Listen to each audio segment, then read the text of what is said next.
During 1944, in the state of South Carolina, 14-year-old George Stinney was accused of the murder of two young girls. Not only did the state of South Carolina deny his Fifth Amendment to a fair trial, he was given cruel and unusual punishment, which is against the Eighth Amendment. On a sunny day in the state of South Carolina during 1944, George Stinney was outside with his sister, Amy Stinney. As they were outside, two girls, 11-year-old Betty June Binnicker and 7-year-old Mary Emma Thames, biked past George and Amy. In Clarendon County, a railroad splits the town into two, one for the white, the other for the colored. Betty and Mary crossed the railroad tracks on the way to pick flowers. They stopped and asked George and Amy where to find maypops. That was the last time they saw the two girls. Betty and Mary told their family they would be back in 30 minutes. After a while, their families got worried. The next day, the two were found by a search party. A member of the search party was George Stinney himself. The girls were found dead in a water-filled ditch. George was the last person that the girls saw. The autopsy results said their heads were heavily damaged. The murder weapon was a railroad spike. Since George was the only Negro person to help search for the two girls, he was the first murder suspect. George was instantly taken to the police station for interrogation. His parents were run out of town. George spent several long hours being questioned. He was in an interrogation room with many angry police officers determined to get a confession from George. George finally confessed of killing Betty and Mary. Throughout the interrogation, George did not have his parents or an attorney by his side.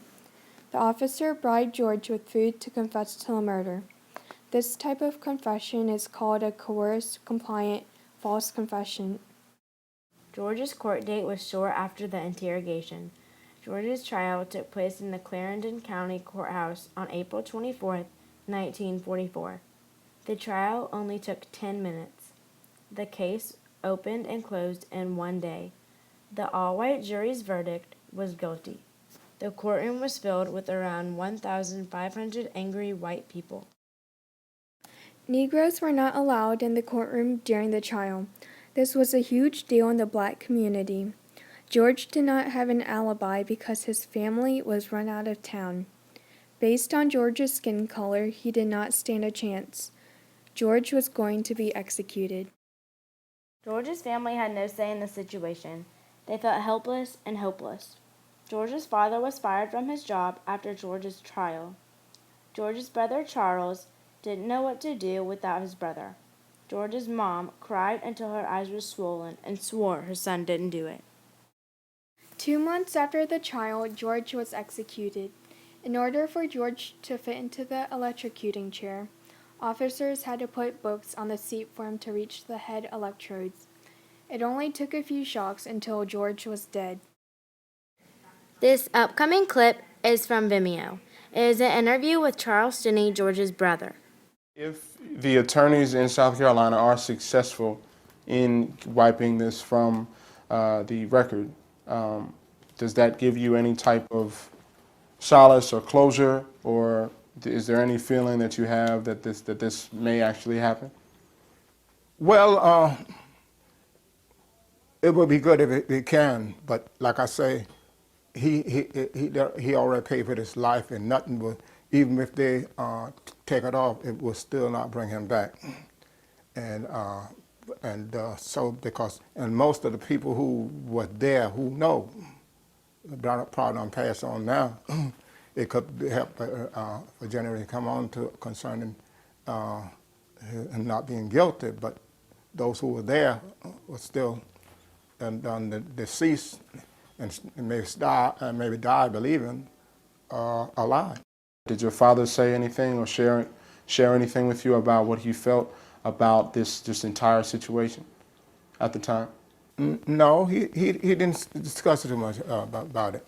You know, I guess he just it hurt to him, but by him trying to be a man, I guess he hold a lot of things, but he really didn't discuss it with me. He might discuss with the daughters, but for me, he didn't say too much about it. And your mother? My mother didn't too. Only thing when I could put him to death. She just tell me, just don't worry because my brother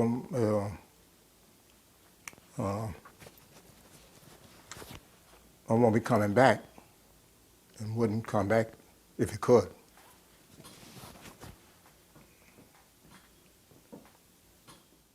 George was 14 years old when he was executed. He is the youngest boy to be executed in the United States. Attorney Steve McKenzie read about the case and would like to try and clear George's name. He and many other people believe that Stinney did not commit the crime. There is not enough evidence. McKenzie said, "It's not the strongest case in the world." In South Carolina, during 1944, George Stinney was denied his right to a fair trial. He was also denied the right to an attorney and every due process right to a criminal defense. No one spoke for George Stinney in 1944. These attorneys are fighting to speak for George today.